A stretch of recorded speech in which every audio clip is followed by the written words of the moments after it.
سبيل الدموع سبيل.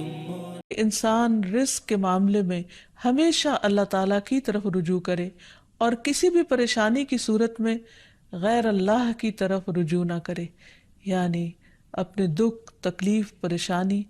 اس کا داستان، اس کی بپتا صرف اللہ تعالیٰ کو سنائے، اسی سے دعائیں مانگے، اور یہ مت سمجھے کہ اللہ تعالیٰ نہیں سنتا تو وہ کسی اور کے در پر جا کر اپنی مشکل بیان کر کے اسے مشکل کشا سمجھتے ہوئے اس سے اپنی حاجات پوری کروا سکتا ہے۔ قرآن مجید میں اللہ تعالیٰ فرماتے ہیں وَاللَّهُ جَعَلَ لَكُم مِّنْ أَنفُسِكُمْ أَزْوَاجًا وَجَعَلَ لَكُم مِّنْ أَزْوَاجِكُمْ بَنِينَ وَحَفَدًا وَرَزَقَكُم مِّنَ الطَّيِّبَاتِ أَفَبِالْبَاطِلِ يُؤْمِنُونَ وَبِنِعْمَةِ اللَّهِ هُمْ يَكْفُرُونَ وَيَعْبُدُونَ مِن دُونِ اللَّهِ مَا لَا يَمْلِكُ لَهُمْ رِزْقًا مِّنَ السَّمَاوَاتِ وَالْأَرْضِ شَيْئًا وَلَا يَسْتَطِيعُونَ۔ اور اللہ نے تمہارے لیے خود تم ہی سے بیویاں بنائیں اور تمہارے لیے تمہاری بیویوں سے بیٹے اور پوتے بنائے اور تمہیں پاکیزہ چیزوں سے رزق دیا، تو کیا وہ باطل کو مانتے ہیں اور اللہ کی نعمت کا انکار کرتے ہیں؟ اور وہ اللہ کے سوا ان کی عبادت کرتے ہیں جو نہ انہیں آسمانوں اور زمین سے کچھ بھی رزق دینے کے مالک ہیں اور نہ وہ طاقت رکھتے ہیں۔ تو اس آیت سے واضح طور پر پتہ چلتا ہے کہ اللہ کے رزق کے خزانے صرف ان کا مالک اللہ ہی ہے، اس کے علاوہ کوئی نہیں۔ اگر اللہ تعالیٰ کسی کو رزق نہ دے تو کوئی اور کچھ بھی نہیں دے سکتا، کیونکہ اللہ تعالیٰ نے ملکیت کے یہ سارے اختیارات اپنے پاس رکھے ہوئے ہیں، کسی اور کو نہیں دیے۔ جیسا کہ ایک اور آیت میں آتا ہے کہ انسان کو اللہ ہی کے ہاں رزق تلاش کرنا چاہیے۔ فرمایا انما تعبدون من دون اللہ اوثانا وتخلقون افکا ان الذین تعبدون من دون اللہ لا یملکون لکم رزقا فابتغوا عند اللہ الرزق واعبدوہ واشکروا لہ الیہ ترجعون۔ تم اللہ کے سوا چند بتوں ہی کی تو عبادت کرتے ہو اور تم سراسر جھوٹ گھڑتے ہو۔ بلا شبہ اللہ کے سوا جن کی تم عبادت کرتے ہو تمہارے لیے کسی رزق کے مالک نہیں،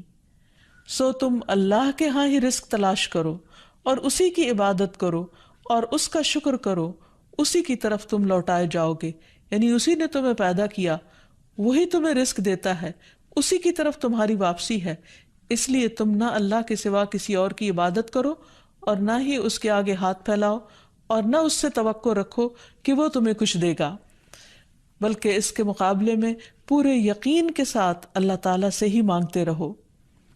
کیونکہ نبی صلی اللہ علیہ وسلم نے فرمایا کوئی شخص اس طرح دعا نہ کرے کہ اے اللہ اگر تو چاہے تو مجھے روزی دے، بلکہ پختگی کے ساتھ سوال کرے، پورے عزم کے ساتھ سوال کرے، کیونکہ اللہ جو چاہتا ہے کرتا ہے اور اس پر کوئی جبر کرنے والا نہیں ہے۔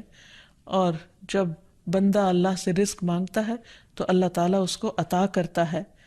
نبی صلی اللہ علیہ وسلم نے فرمایا جب تم اللہم ارزقنی کہو گے تو اللہ تعالیٰ فرمائے گا میں نے رزق دینے کا فیصلہ کر لیا، یعنی جب تم کہو گے کہ اللہ مجھے رزق دے تو اللہ تعالیٰ تمہیں جواب دے گا کہ ہاں میں تمہیں رزق دوں گا۔ اس لیے اس حوالے سے مکمل طور پر اللہ سبحانہ وتعالیٰ پر بھروسہ کرنا چاہیے، اللہ تعالیٰ کا تقوی کرنا چاہیے،